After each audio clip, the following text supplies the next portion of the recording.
بسم اللہ الرحمن الرحیم۔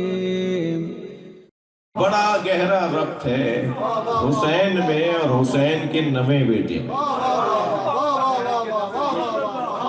جی نبی مکرم نے فرمایا اللہ میرے حسین کو 3 انعام عطا کرے گا۔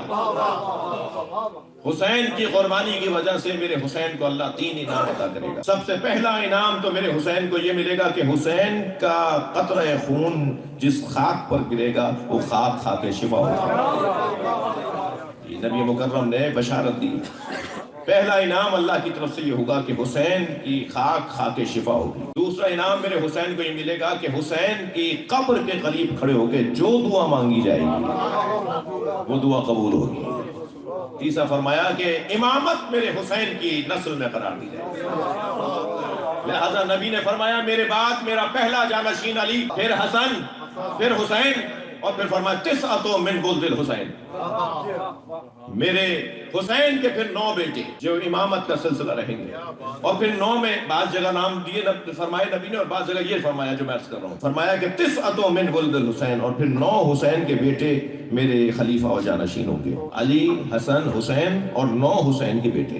اور پھر فرمایا آخری کا نام میرا نام ہوگا، اس کے شمائل میرے شمائل ہوں گے، اس کی کنیت میری کنیت ہوگی، اس کا قد میرا قد ہوگا، اس کا حلیہ میرا حلیہ ہوگا، وہ میری طرح سے بات کرے گا، وہ میری طرح سے چلے گا، اس کا بولنا بیٹھنا بات کرنا میری طرح سے ہوگا، گویا میرا ظہور ثانی ہوگا، وہ جو دوبارہ سے میرا ظہور ثانی ہوگا، بالکل میرے شمائل، میرا نام، میری کنیت، وہ سب اس کے اندر وہی ہوں گے جو میرے اندر ہے۔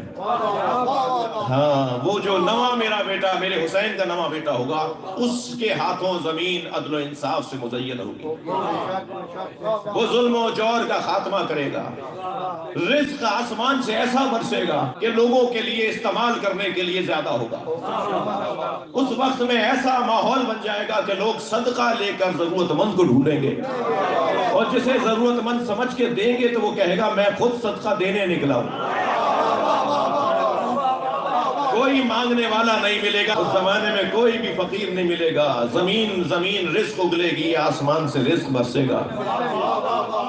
میرا جب میرے حسین کا نواں بیٹا آئے گا تو اس زمانے میں کوئی جاہل نہیں رہے گا، اور اس کی جانب سے جو علم دیا جائے گا، کوئی مکتب نہیں بنائے جائیں گے، کوئی اسکول نہیں بنائے جائیں گے، بلکہ وہ جس آبادی سے گزرے گا صرف اس کا وجود لوگوں کے ذہنوں کو 100 برابر تیز کر دے گا۔ وہ جس آبادی سے گزرے گا اس کا وجود لوگوں کے ذہنوں کو 100 برابر زیادہ کر دے گا۔ جی، لوگوں میں کوئی ایسا نہیں ملے گا کہ جو پڑھا لکھا نہ ہو اور عالم نہ ہو اور فقیہ نہ ہو، یہاں ہر شخص تعلیم یافتہ ہو جائے گا صرف اس کے دیکھنے کی برکت سے۔ بھائی، جس نبی کے لعاب تہن میں علم ہو اس نبی کی زیارت میں علم نہیں ہوگا۔ نبی مکرم کا ایک ظہور ثانی ہوگا۔ بہت سارے لوگوں کو یہ بات سمجھ میں نہیں آتی کہ ہم یہ کہتے ہیں اولنا محمد، اوسطنا محمد، آخرنا محمد، کلنا محمد۔ انہیں یہ بات سمجھ میں نہیں آتی، انہیں سمجھ میں آئے گی جب امام ظہور کریں گے۔ زیادہ دور نہیں ہے، مجھے تو خوشبو آ رہی ہے ظہور کی، مجھے خوشبو آ رہی ہے ظہور کی، لہذا بہت جلد وہ آثار، وہ کیفیات ظاہر ہونے والی ہیں۔ یہ کوئی نہیں کہے، یہ نہ سوچے کوئی کہ صاحب ہمارے زمانے میں کب آئیں گے، شاید ہم تو مر جائیں گے۔ حضرت امام زمانہ کا ظہور، ہر زمانے والے کو یہ یقین کرنا ہے کہ میرے زمانے میں ہے۔ انتظار کا مطلب یہ ہے ہر شخص یہ کہے کہ میں انہیں دیکھوں گا اور میں ان کی زیارت کروں گا، ابھی آنے والے ہیں، اب جمعہ جو آ رہا ہے اس دن آنے والا ہے۔ بہت جلد بہت ساری چیزیں روشن ہونے والی ہیں، اور ہر شخص کو انتظار کرنا ہے کہ میرے زمانے میں آنے والا ہے۔ تو یقین نے اپنے بیٹے علی سے کہا کہ تمہارے اماموں نے کیوں نہیں بتا دیا کہ کون سی تاریخ کو ظہور ہوگا؟ تو وہ مسکرائے اور کہا ابا، ہمارے اماموں نے جو کچھ بتایا ہے وہ حق نکلا، اور اس میں جو انہوں نے تاریخ نہیں بتائی اس کی مصلحت یہ ہے کہ ہر زمانے والا ایمان پر باقی رہے۔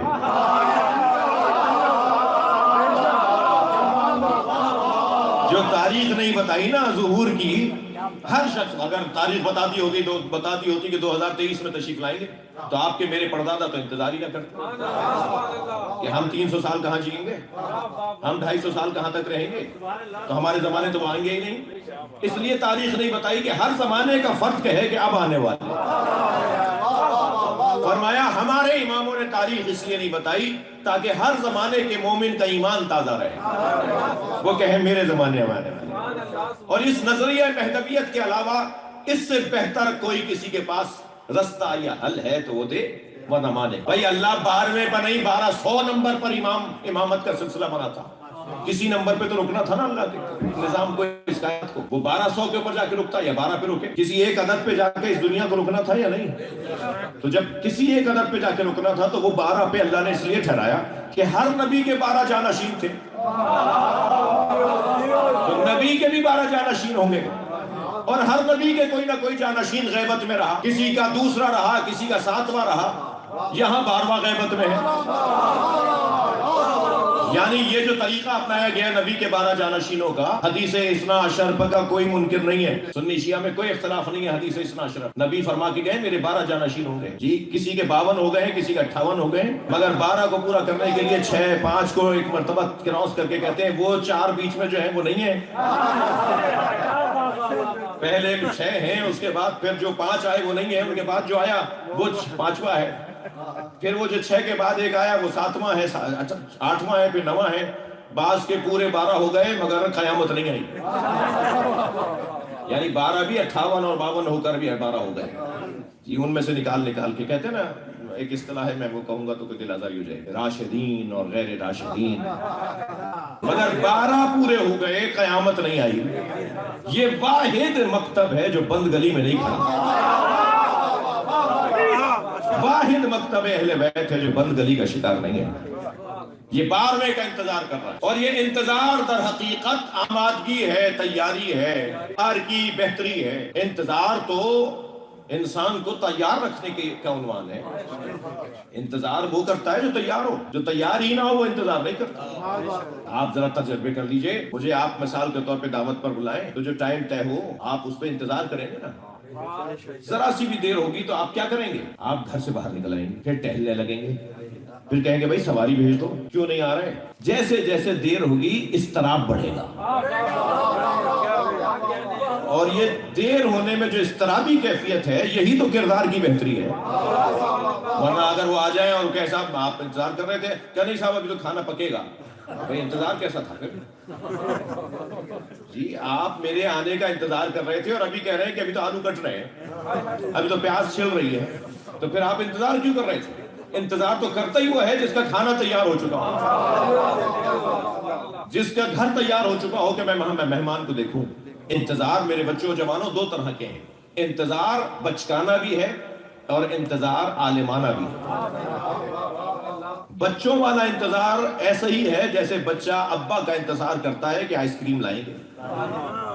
آئس کریم کا انتظار بچوں کا انتظار، اور رزلٹ کا انتظار عالمانہ انتظار. میں نے سال بھر محنت کر کے پیپر دیا ہے، آج رزلٹ آنے والا ہے. جب امام آئیں گے تو انتظار بھی 2 طرح کے لوگوں کا سامنے آئے گا. کچھ تو وہ ہوں گے کہ امام کے آنے پر پیسہ ملے گا، دولت ملے گی، آسانیاں ہوں گی، یہ بچوں کا انتظار ہے. کچھ وہ ہیں جو کہیں گے کہ امام کے آنے پر ہمیں امام کی زیارت زمین عدل و انصاف سے پر ہو جائے گی، یہ عالمانہ انتظار. اور پھر میرے محترم سننے والوں، ہمیں اس انتظار کے لیے جو تیاری کرنی ہے اس حوالے سے کچھ آپ کی توجہات چاہوں گا، اور اسی شوق سرمے طور لگا دیدہ تر پیدا، سرمے طور لگا دیدہ تر پیدا کر. توجہ بڑھائیے، سرمے طور لگا دیدہ تر پیدا کر، شوق دیدار اگر ہے تو نظر پیدا کر. سرمے طور لگا، جی کچھ دیکھنا چاہتے ہو، کچھ دیکھنا چاہتے ہو تو آنکھیں تو اس قابل بنے. کوہ طور پہ تو جاؤ، سرما تو لگاؤ. تم کوئی جلوہ دیکھنا چاہتے ہو، سرمے طور لگا دیدہ تر پیدا کر، شوق دیدار اگر ہے تو نظر پیدا کر. اور زینہ ممبر شبیر سے بڑھ کر کیا ہے؟ جی سابقہ وزیر اعظم سے اور موجودہ سیاسی شخصیت سے جب ہم پچھلے دنوں ملے تو میں نے ان کو پہلا جملہ یہی کہا کہ میں جس کرسی پہ بیٹھتا ہوں نا ایسی اونچی کرسی کہیں ہے ہی نہیں. تو آپ اپنے ذہن سے یہ تو نکال دیجئے گا کہ ہم اگر آپ کے لیے خیر خواہ ہیں تو کوئی مطلب نہیں ہے ہمارا. جس کرسی میں میں بیٹھتا ہوں اس سے اونچی کرسی نہیں ہے تو پھر اس کے بعد کس بات کا شوق؟ جی زینہ منبر شبیر سے بڑھ کر کیا ہے؟ مل گیا تجھ کو شرف اس پہ نہ شر پیدا کرنا. کیا کریں آپ؟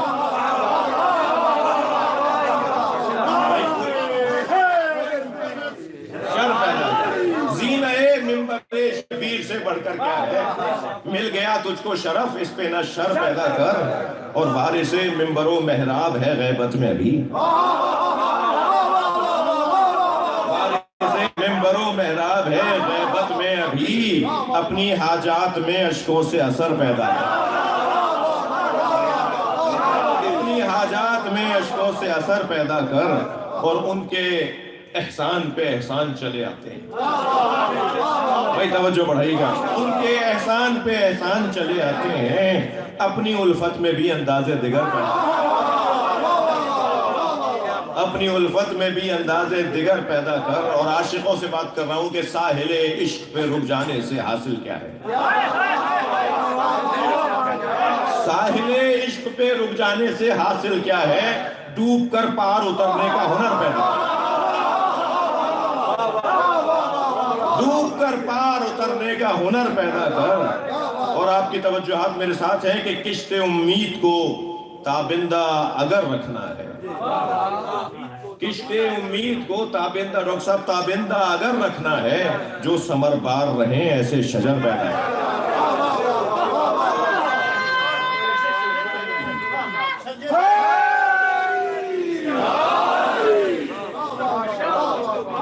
جی کشت امید کو تابندہ اگر رکھنا ہے جو شجر بار رہیں ایسے جو ثمر بار رہیں ایسے شجر پیدا کر.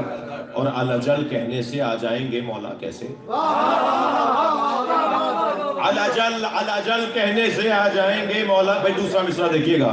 الجل کہنے سے آ جائیں گے مولا کیسے اپنے آقا کے ذرا دل میں تو گھر پیدا ہے. اپنے آقا کے ذرا دل میں تو گھر پیدا کر. اور ہر چمک دیکھ کر رک جانا کہاں اچھا ہے؟ ہر چمک دیکھ کر رک جانا کہاں اچھا ہے. خود کو مضبوط بنا شمس و قمر پیدا ہے. تھک تو نہیں رہے آپ حضرات؟ اور تنہا رہنے کا جو تجھے شوق ہے مسلم کیوں کر. تنہا رہنے کا تجھے شوق ہے مسلم کیوں کر. شارع عام پہ چل یار سفر پیدا کر. شارع عام پہ چل یار سفر پیدا کر. اور اس مصرے کو میں ڈاکٹر صاحب سے خاص دعا چاہوں گا کہ عصر ہجرہ بھی ہے ایک درد مسلسل کی طرح. عصر ہجرہ بھی ہے مولانا. عصر ہجرہ بھی ہے ایک درد مسلسل کی طرح. شمع امید سے ظلمت میں سحر پیدا. شمع امید سے ظلمت میں سحر پیدا کر. اور یہ شفاعت کا عقیدہ ہمیں سمجھاتا ہے. یہ شفاعت کا عقیدہ ہمیں سمجھاتا ہے قبر کا خوف بڑھا حشر کا ڈر پیدا.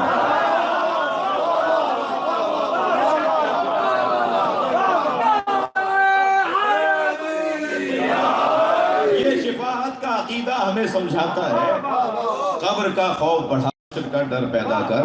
اور سر اٹھانے لگے ہیں وقت کے مروان و یزید. سر اٹھانے لگے ہیں وقت کے مروان و یزید. سر کٹانے کو ہو تیار وہ سر پیدا کر. لبیک یا حسین لبیک یا حسین لبیک یا حسین لبیک یا حسین لبیک یا حسین لبیک یا حسین حیدری. سر اٹھانے لگے ہیں وقت کے مروان و یزید. سر کٹانے کو ہو تیار وہ سر پیدا کر. اور دل گرفتہ ہے اگر ظلم و ستم سے عاصی. دل گرفتہ ہے اگر ظلم و ستم سے عاصی. خانقاہوں سے نکلنے کا جگر پیدا کر. ہمارے بولنے بیٹھنے کو عبادت شمار فرمائے، آج کی اس محفل کو اپنی بارگاہ میں قبولیت کا درجہ عطا فرمائے، جتنے بھی احباب یہاں تشریف فرما ہیں ان سب کی حاجات کو، خاص حاجات کو پورا فرمائے۔ ہم سب کے دلوں میں خاص حاجتیں ہیں یا اللہ، تو علیم بذات الصدور ہے، ان حاجتوں کو پورا فرما، ہم سب کی عاقبت بخیر فرما، امام زمانہ کے ظہور میں تعجیل فرما، خیر و برکت کے لیے، دعاؤں کی قبولیت کے لیے بلند تر صلوات اللہ